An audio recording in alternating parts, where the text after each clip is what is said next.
ಪ್ರಜೆಗಳಿಗೆ ಈಗ ಮತ್ತೊಂದು ಶಾಕ್ ಈಗ ಸರ್ಕಾರ ಕೊಡ್ತಾ ಇದೆ. ಈಗಾಗಲೇ ವೀಸಾವನ್ನ ಕ್ಯಾನ್ಸಲ್ ಮಾಡಿ ಒಂದಿಷ್ಟು ಪಾಕಿಸ್ತಾನ ಪ್ರಜೆಗಳನ್ನ ಕಳಿಸಾಯಿತು.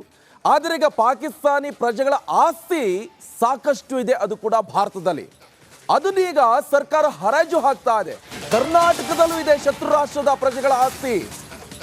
ನೀವು ಯಾರ್ಯಾರ ಆಸ್ತಿಗಳು ಎಷ್ಟೆಷ್ಟು ಪ್ರಮಾಣದಲ್ಲಿ ಇದೆ ಅಂತ ಕೇಳಿದ್ರೆ ನೀವು ಕೂಡ ಆಶ್ಚರ್ಯ ಆಗ್ತೀರಾ. ಇದು ರಿಪಬ್ಲಿಕ್ ಕನ್ನಡದ ಬಿಗ್ ಎಕ್ಸ್ಕ್ಲೂಸಿವ್ ಸ್ಟೋರಿ. ಪಾಕಿಸ್ತಾನದ ಪ್ರಜೆಗಳಿಗೆ ಮತ್ತೊಂದು ಶಾಕ್ ಎದುರಾಗಿದೆ. ಭಾರತದಿಂದ ಪಾಕ್ ಪ್ರಜೆಗಳ ಕಿಕ್ಔಟ್ ಆಯಿತು. ಸೊ ಇದೀಗ ಭಾರತದಲ್ಲಿರುವಂತ ಅವರ ಆಸ್ತಿಗಳ ಹರಾಜು ಪ್ರಕ್ರಿಯೆಗೆ ಶುರುವಾಗಿದೆ.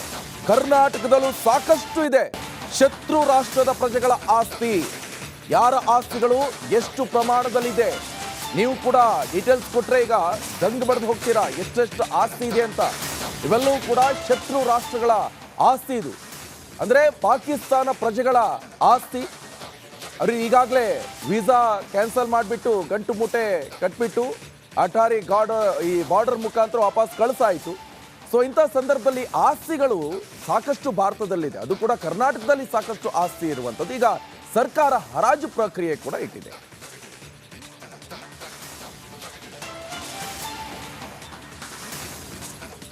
ಬೆಂಗಳೂರಿನಲ್ಲೇ ಇದೆ, ಬೇರೆ ಎಲ್ಲೂ ಅಲ್ಲ. ಬೆಂಗಳೂರಿನಲ್ಲೇ ಸಾವಿರಾರು ಕೋಟಿ ಮೌಲ್ಯದ ಆಸ್ತಿ ಇರುವಂಥದ್ದು ರಾಜಭವನ ರಸ್ತೆಯ ಕ್ಯಾಪಿಟಲ್ ಪರಾಗ್ ಹೋಟೆಲ್ಗಳೇನಿದೆ ಅಲ್ಲಿ ಪ್ರೆಸ್ಟೀಜಿಯಸ್ ಸಿಗ್ಮಾ ಕಟ್ಟಡ, ಪೆಟ್ರೋಲ್ ಬಂಕ್ ಜಾಗ ಇವೆಲ್ಲ ಕೂಡ ಶತ್ರು ರಾಷ್ಟ್ರದವರ ಆಸ್ತಿ ಏನಿದೆ ಅಂತ ಕೇಂದ್ರ ಸರ್ಕಾರ ಗುರುತಿಸಿದೆ. ಜಿಲ್ಲಾಡಳಿತ ಪಾಕ್ ಪ್ರಜೆಗಳ ಆಸ್ತಿಗೆ ಮೌಲ್ಯ ನಿಗದಿ ಮಾಡಿದೆ. ಈ ಹರಾಜು ಮೂಲಕ ಆಸ್ತಿ ಹರಾಜಿಗೆ ಜಿಲ್ಲಾಡಳಿತ ಸಿದ್ಧತೆಯನ್ನು ನಡೆಸಿದೆ. ರಿಪಬ್ಲಿಕ್ ಕನ್ನಡಕ್ಕೆ ಬೆಂಗಳೂರು ನಗರ ಡಿಸಿ ಜಗದೀಶ್ ಹೇಳಿದ್ದಾರೆ.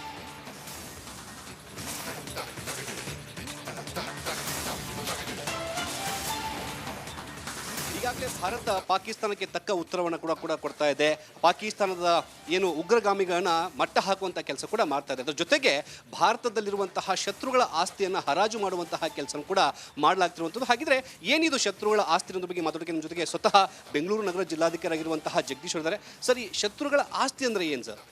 ಈ ಶತ್ರುಗಳ ಆಸ್ತಿಯನ್ನು ಬೇರೆ ದೇಶದ ಪ್ರಾಪರ್ಟಿ, ಆಮೇಲೆ ಪಾಕಿಸ್ತಾನದ ನಾಗರಿಕರಿಗೆ ಸಂಬಂಧಪಟ್ಟಂಥ ಪ್ರಾಪರ್ಟಿಗಳನ್ನು ಕೇಂದ್ರ ಸರ್ಕಾರ ನೋಟಿಫಿಕೇಷನ್ ಮಾಡಿದೆ. ಆ ನೋಟಿಫಿಕೇಷನಲ್ಲಿ ಶತ್ರು ಪ್ರಾಪರ್ಟಿ ಅಂತ ಮಾಡಿದೆ. ಅಂಥ 4 ಪ್ರಾಪರ್ಟಿಗಳು ಬೆಂಗಳೂರಿನಲ್ಲಿದೆ. 4 ಪ್ರಾಪರ್ಟಿಗಳು ಸರ್, ಯಾವ್ಯಾವ ಪ್ರಾಪರ್ಟಿಗಳು ಅಂತ ಹೇಳ್ಬೋದು ಸರ್? 4 ಪ್ರಾಪರ್ಟಿಗಳು ರಾಜಭವನ್ ರೋಡಲ್ಲಿ ಒಂದು ಸರ್ವೆ ನಂಬರ್ 78ರಲ್ಲಿ ಒಂದು ಪ್ರಾಪರ್ಟಿ ಇದೆ. ಆಮೇಲೆ ಸಿವಿಲ್ ಸ್ಟೇಷನ್ ಬೆಂಗಳೂರು ವಿಕ್ಟೋರಿಯಾ ರೋಡಲ್ಲಿ ಒಂದು ಪ್ರಾಪರ್ಟಿ ಇದೆ. ಇನ್ನೊಂದು ಕಲಾಸಿಪಾಳ್ಯದಲ್ಲಿ ಒಂದು ಪ್ರಾಪರ್ಟಿ ಇದೆ. ಇನ್ನೊಂದು ಗ್ರ್ಯಾಂಟ್ ರೋಡಲ್ಲಿ ಇದೆ. ಒಟ್ಟು 4 ಪ್ರಾಪರ್ಟಿಗಳಿದೆ. ಈ 4 ಪ್ರಾಪರ್ಟಿಗಳಿಗೆ ಕೇಂದ್ರ ಸರ್ಕಾರ ಜಾಯಿಂಟ್ ಡೆಪ್ಯೂಟಿ ಕಸ್ಟೋಡಿಯನ್ ಅಂತ ಜಿಲ್ಲಾಧಿಕಾರಿ ಬೆಂಗಳೂರನ್ನು ನೇಮಕ ಮಾಡಿದ್ದಾರೆ. ಹಾಗಾಗಿ ಈ 4 ಪ್ರಾಪರ್ಟಿಗಳ ವ್ಯಾಲ್ಯೂಯೇಷನನ್ನು ತರಿಸಲಿಕ್ಕೆ ನಾನೀಗ ಆಲ್ರೆಡಿ BBMP ಮತ್ತು AC ಮತ್ತು ತಹಸೀಲ್ದಾರ್ಗೆ ಪತ್ರವನ್ನು ಬರೆದಿದ್ದೀನಿ. ಅವ್ರ ವ್ಯಾಲ್ಯೂಯೇಷನ್ ಬಂದ ನಂತರ ಸರ್ಕಾರದ ಅನುಮತಿ ತೆಗೆದುಕೊಂಡು ಈ ಪ್ರಾಪರ್ಟಿಯನ್ನು ಹರಾಜು ಹಾಕಬೇಕಾ ಅಥವಾ ಸರ್ಕಾರಕ್ಕೆ ಉಳಿಸ್ಕೋಬೇಕಾ ಅನ್ನೋದ್ರ ಬಗ್ಗೆ ನಾವು ಡಿಸಿಷನ್ ತೆಗೆದು.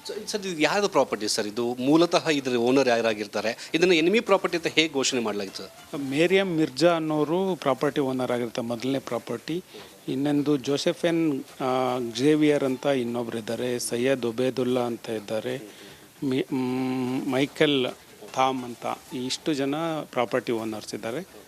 ಆ ಪ್ರಾಪರ್ಟಿಗಳನ್ನು ಆಲ್ರೆಡಿ ಅದನ್ನು ಶತ್ರು ಪ್ರಾಪರ್ಟಿ ಅಂತ ನೋಟಿಫಿಕೇಷನ್ ಮಾಡಲಾಗಿದೆ. ಈಗ ವ್ಯಾಲ್ಯೂಯೇಷನ್ ತೆಗೆದುಕೊಂಡು ನಂತರ ಸರ್ಕಾರದ ಪರ್ಮಿಷನ್ ತೊಗೊಂಡು ಮುಂದೆ ಹೇಗೆ ಡಿಸ್ಪೋಸ್ ಮಾಡಬೇಕು ಅನ್ನೋದ್ರ ಬಗ್ಗೆ ನಾವು ಡಿಸಿಷನ್ ತಗೊಂಡು. ಸೊ ಇವರೆಲ್ಲರೂ ಕೂಡ ಪಾಕಿಸ್ತಾನದಲ್ಲಿ ಹೋಗಿ ಪಾಕಿಸ್ತಾನ ಇದು ಅಲ್ಲಿರುವಂಥ ನೆಲೆಸಿರುವಂಥವ್ರು ಎಲ್ಲರೂ ಕೂಡ? ಹೌದು, ಇವರೆಲ್ಲರೂ ಅಲ್ಲಿ ನೆಲೆಸಿರುವಂಥವ್ರು. ಅವ್ರ ಪ್ರಾಪರ್ಟಿ ಏನಿದೆ ಅದನ್ನು ಕೇಂದ್ರ ಸರ್ಕಾರ ಮುಟ್ಟುಗೋಲು ಹಾಕ್ಕೊಂಡಿದೆ. ಅದನ್ನು ನನಗೆ ಕಸ್ಟೋಡಿಯನ್ ಅಂತ, ಡೆಪ್ಯೂಟಿ ಕಸ್ಟೋಡಿಯನ್ ಅಂತ ಮಾಡಿದ್ದಾರೆ. ಆ ಕಸ್ಟೋಡಿಯನ್ ಇರೋದ್ರಿಂದ ನಾನು ಅದನ್ನು ವ್ಯಾಲ್ಯೂಯೇಷನ್ ತರಿಸ್ತಾ ಇದ್ದೀನಿ. ವ್ಯಾಲ್ಯೂಯೇಷನ್ ಬಂದ ತಕ್ಷಣ ನಾನು ಸರ್ಕಾರದ ಅನುಮತಿ ಪಡ್ಕೊಂಡು ಮುಂದೆ ಹೇಗೆ ಡಿಸ್ಪೋಸ್ ಮಾಡಬೇಕು ಅನ್ನೋದ್ರ ಬಗ್ಗೆ ಕ್ರಮ ತಗೊಳ್ತೀನಿ.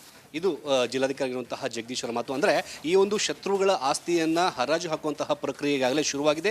ಬೆಂಗಳೂರಲ್ಲಿ 4 ಅಂತಹ ಪ್ರಾಪರ್ಟಿಗಳು ಕೂಡ ಇರುವಂತಹ ಮಾಹಿತಿನ ಸ್ವತಃ ಈಗ ಜಗದೀಶ್ ಅವರು ಕೂಡ ಹೇಳಿದ್ದಾರೆ. ಕ್ಯಾಮರಾ ಪರ್ಸನ್ ಮಂಜುನಾಥ್ ಜೊತೆಗೆ ಮುತ್ತಪ್ಪ, ರಿಪಬ್ಲಿಕ್ ಟಿವಿ.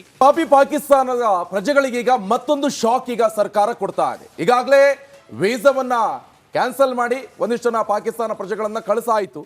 ಆದರೆ ಈಗ ಪಾಕಿಸ್ತಾನಿ ಪ್ರಜೆಗಳ ಆಸ್ತಿ ಸಾಕಷ್ಟು ಇದೆ, ಅದು ಕೂಡ ಭಾರತದಲ್ಲಿ. ಅದನ್ನ ಈಗ ಸರ್ಕಾರ ಹರಾಜು ಹಾಕ್ತಾ ಇದೆ. ಕರ್ನಾಟಕದಲ್ಲೂ ಇದೆ ಶತ್ರು ರಾಷ್ಟ್ರದ ಪ್ರಜೆಗಳ ಆಸ್ತಿ. ನೀವು ಯಾರ್ಯಾರ ಆಸ್ತಿಗಳು ಎಷ್ಟೆಷ್ಟು ಪ್ರಮಾಣದಲ್ಲಿ ಇದೆ ಅಂತ ಕೇಳಿದ್ರೆ ನೀವು ಕೂಡ ಆಶ್ಚರ್ಯ ಆಗ್ತೀರಾ. ಇದು ರಿಪಬ್ಲಿಕ್ ಕನ್ನಡದ ಬಿಗ್ ಎಕ್ಸ್ಕ್ಲೂಸಿವ್ ಸ್ಟೋರಿ ಇದು. ಪಾಕಿಸ್ತಾನದ ಪ್ರಜೆಗಳಿಗೆ ಮತ್ತೊಂದು ಶಾಕ್ ಎದುರಾಗಿದೆ. ಭಾರತದಿಂದ ಪಾಕ್ ಪ್ರಜೆಗಳ ಕಿಕ್ಔಟ್ ಆಯಿತು. ಸೊ ಇದೀಗ ಭಾರತದಲ್ಲಿರುವಂತ ಅವರ ಆಸ್ತಿಗಳ ಹರಾಜು ಪ್ರಕ್ರಿಯೆ ಈಗ ಶುರುವಾಗಿದೆ. ಕರ್ನಾಟಕದಲ್ಲೂ ಸಾಕಷ್ಟು ಇದೆ ಶತ್ರು ರಾಷ್ಟ್ರದ ಪ್ರಜೆಗಳ ಆಸ್ತಿ. ಯಾರ ಆಸ್ತಿಗಳು ಎಷ್ಟು ಪ್ರಮಾಣದಲ್ಲಿದೆ ನೀವು ಕೂಡ ಡೀಟೇಲ್ಸ್ ಕೊಟ್ರೆ ಈಗ ದಂಗ್ ಬಡ್ದು ಹೋಗ್ತೀರಾ ಎಷ್ಟೆಷ್ಟು ಆಸ್ತಿ ಇದೆ ಅಂತ. ಇವೆಲ್ಲವೂ ಕೂಡ ಶತ್ರು ರಾಷ್ಟ್ರಗಳ ಆಸ್ತಿ. ಇದು ಅಂದ್ರೆ ಪಾಕಿಸ್ತಾನ ಪ್ರಜೆಗಳ ಆಸ್ತಿ. ಅವ್ರಿಗೆ ಈಗಾಗಲೇ ವೀಸಾ ಕ್ಯಾನ್ಸಲ್ ಮಾಡಿಬಿಟ್ಟು ಗಂಟು ಮೂಟೆ ಕಟ್ಬಿಟ್ಟು ಅಟಾರಿ ಬಾರ್ಡರ್ ಮುಖಾಂತರ ವಾಪಸ್ ಕಳಿಸಾಯಿತು. ಸೊ ಇಂಥ ಸಂದರ್ಭದಲ್ಲಿ ಆಸ್ತಿಗಳು ಸಾಕಷ್ಟು ಭಾರತದಲ್ಲಿದೆ, ಅದು ಕೂಡ ಕರ್ನಾಟಕದಲ್ಲಿ ಸಾಕಷ್ಟು ಆಸ್ತಿ ಇರುವಂಥದ್ದು. ಈಗ ಸರ್ಕಾರ ಹರಾಜು ಪ್ರಕ್ರಿಯೆ ಕೂಡ ಇಟ್ಟಿದೆ.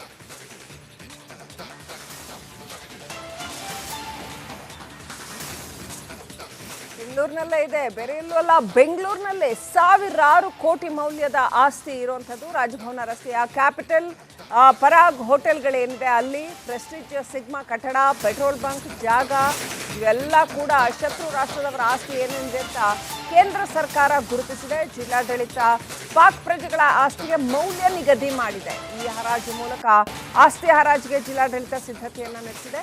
ರಿಪಬ್ಲಿಕ್ ಕನ್ನಡಕ್ಕೆ ಬೆಂಗಳೂರು ನಗರ ಡಿಸಿ ಜಗದೀಶ್ ಹೇಳಿದ್ದಾರೆ.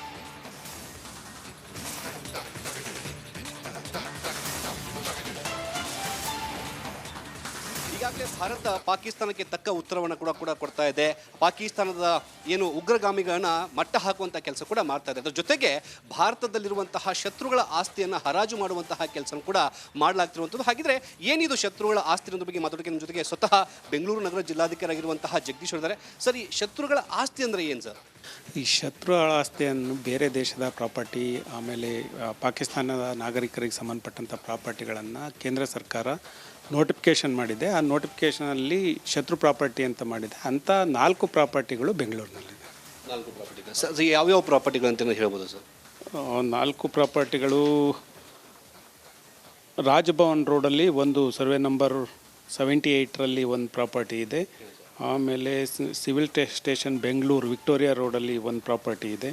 ಇನ್ನೊಂದು ಕಲಾಸಿಪಾಳ್ಯದಲ್ಲಿ ಒಂದು ಪ್ರಾಪರ್ಟಿ ಇದೆ. ಇನ್ನೊಂದು ಗ್ರ್ಯಾಂಟ್ ರೋಡಲ್ಲಿ ಇದೆ. ಒಟ್ಟು 4 ಪ್ರಾಪರ್ಟಿಗಳಿದೆ. ಈ 4 ಪ್ರಾಪರ್ಟಿಗಳಿಗೆ ಕೇಂದ್ರ ಸರ್ಕಾರ ಜಾಯಿಂಟ್ ಡೆಪ್ಯೂಟಿ ಕಸ್ಟೋಡಿಯನ್ ಅಂತ ಜಿಲ್ಲಾಧಿಕಾರಿ ಬೆಂಗಳೂರನ್ನು ನೇಮಕ ಮಾಡಿದ್ದಾರೆ. ಹಾಗಾಗಿ ಈ 4 ಪ್ರಾಪರ್ಟಿಗಳ ವ್ಯಾಲ್ಯೂಯೇಷನನ್ನು ತರಿಸಲಿಕ್ಕೆ ನಾನೀಗ ಆಲ್ರೆಡಿ BBMP ಮತ್ತು AC ಮತ್ತು ತಹಸೀಲ್ದಾರ್ಗೆ ಪತ್ರವನ್ನು ಬರೆದಿದ್ದೀನಿ. ಅವರು ವ್ಯಾಲ್ಯೂಯೇಷನ್ ಬಂದ ನಂತರ ಸರ್ಕಾರದ ಅನುಮತಿ ತೆಗೆದುಕೊಂಡು ಈ ಪ್ರಾಪರ್ಟಿಯನ್ನು ಹರಾಜು ಹಾಕಬೇಕಾ ಅಥವಾ ಸರ್ಕಾರಕ್ಕೆ ಉಳಿಸ್ಕೋಬೇಕಾ ಅನ್ನೋದ್ರ ಬಗ್ಗೆ ನಾವು ಡಿಸಿಷನ್ ತೆಗೆದು. ಸರ್, ಇದು ಯಾವುದು ಪ್ರಾಪರ್ಟಿ ಸರ್? ಇದು ಮೂಲತಃ ಇದರ ಓನರ್ ಯಾರಾಗಿರ್ತಾರೆ? ಇದನ್ನು ಎನಿಮಿ ಪ್ರಾಪರ್ಟಿ ಅಂತ ಹೇಗೆ ಘೋಷಣೆ ಮಾಡಲಾಗಿತ್ತು ಸರ್? ಮೇರಿಯಮ್ ಮಿರ್ಜಾ ಅನ್ನೋರು ಪ್ರಾಪರ್ಟಿ ಓನರ್ ಆಗಿರ್ತಾರೆ, ಮೊದಲನೇ ಪ್ರಾಪರ್ಟಿ. ಇನ್ನೊಂದು ಜೋಸೆಫೆನ್ ಜೇವಿಯರ್ ಅಂತ ಇನ್ನೊಬ್ರು ಇದ್ದಾರೆ, ಸೈಯದ್ ಒಬೇದುಲ್ಲಾ ಅಂತ ಇದ್ದಾರೆ, ಮೈಕೆಲ್ ಥಾಮ್ ಅಂತ ಇಷ್ಟು ಜನ ಪ್ರಾಪರ್ಟಿ ಓನರ್ಸ್ ಇದ್ದಾರೆ. ಆ ಪ್ರಾಪರ್ಟಿಗಳನ್ನು ಆಲ್ರೆಡಿ ಅದನ್ನು ಶತ್ರು ಪ್ರಾಪರ್ಟಿ ಅಂತ ನೋಟಿಫಿಕೇಷನ್ ಮಾಡಲಾಗಿದೆ. ಈಗ ವ್ಯಾಲ್ಯೂಯೇಷನ್ ತೆಗೆದುಕೊಂಡು ನಂತರ ಸರ್ಕಾರದ ಪರ್ಮಿಷನ್ ತೊಗೊಂಡು ಮುಂದೆ ಹೇಗೆ ಡಿಸ್ಪೋಸ್ ಮಾಡಬೇಕು ಅನ್ನೋದ್ರ ಬಗ್ಗೆ ನಾವು ಡಿಸಿಷನ್ ತೊಗೊಂಡು. ಸೊ ಇವರೆಲ್ಲರೂ ಕೂಡ ಪಾಕಿಸ್ತಾನದಲ್ಲಿ ಹೋಗಿ ಪಾಕಿಸ್ತಾನ ಇದು ಏನು ಅಲ್ಲಿರುವಂಥ ನೆಲೆಸಿರುವಂಥವ್ರು ಎಲ್ಲರೂ ಕೂಡ? ಹೌದು, ಇವರೆಲ್ಲರೂ ಅಲ್ಲಿ ನೆಲೆಸಿರುವಂಥವ್ರು. ಅವ್ರ ಪ್ರಾಪರ್ಟಿ ಏನಿದೆ ಅದನ್ನು ಕೇಂದ್ರ ಸರ್ಕಾರ ಮುಟ್ಟುಗೋಲು ಹಾಕ್ಕೊಂಡಿದೆ. ಅದನ್ನು ನನಗೆ ಕಸ್ಟೋಡಿಯನ್ ಅಂತ, ಡೆಪ್ಯೂಟಿ ಕಸ್ಟೋಡಿಯನ್ ಅಂತ ಮಾಡಿದ್ದಾರೆ. ಆ ಕಸ್ಟೋಡಿಯನ್ ಇರೋದ್ರಿಂದ ನಾನು ಅದನ್ನು ವ್ಯಾಲ್ಯೂಯೇಷನ್ ತರಿಸ್ತಾ ಇದ್ದೀನಿ. ವ್ಯಾಲ್ಯೂಯೇಷನ್ ಬಂದ ತಕ್ಷಣ ನಾನು ಸರ್ಕಾರದ ಅನುಮತಿ ಪಡ್ಕೊಂಡು ಮುಂದೆ ಹೇಗೆ ಡಿಸ್ಪೋಸ್ ಮಾಡಬೇಕು ಅನ್ನೋದ್ರ ಬಗ್ಗೆ ಕ್ರಮ ತಗೊಳ್ತೀನಿ. ಇದು ಜಿಲ್ಲಾಧಿಕಾರಿ ಇರುವಂತಹ ಜಗದೀಶ್ವರ ಮಾತು. ಅಂದರೆ ಈ ಒಂದು ಶತ್ರುಗಳ ಆಸ್ತಿಯನ್ನು ಹರಾಜು ಹಾಕುವಂತಹ ಪ್ರಕ್ರಿಯೆ ಈಗಾಗಲೇ ಶುರುವಾಗಿದೆ. ಬೆಂಗಳೂರಲ್ಲಿ 4 ಅಂತಹ ಪ್ರಾಪರ್ಟಿಗಳು ಕೂಡ ಇರುವಂತಹ ಮಾಹಿತಿನ ಸ್ವತಃ ಈಗ ಜಗದೀಶ್ವರ್ ಕೂಡ ಹೇಳಿದ್ದಾರೆ. ಕ್ಯಾಮ್ರಾ ಪರ್ಸನ್ ಮಂಜುನಾಥ್ ಜೊತೆಗೆ ಮುತ್ತಪ್ಪ, ರಿಪಬ್ಲಿಕ್ TV.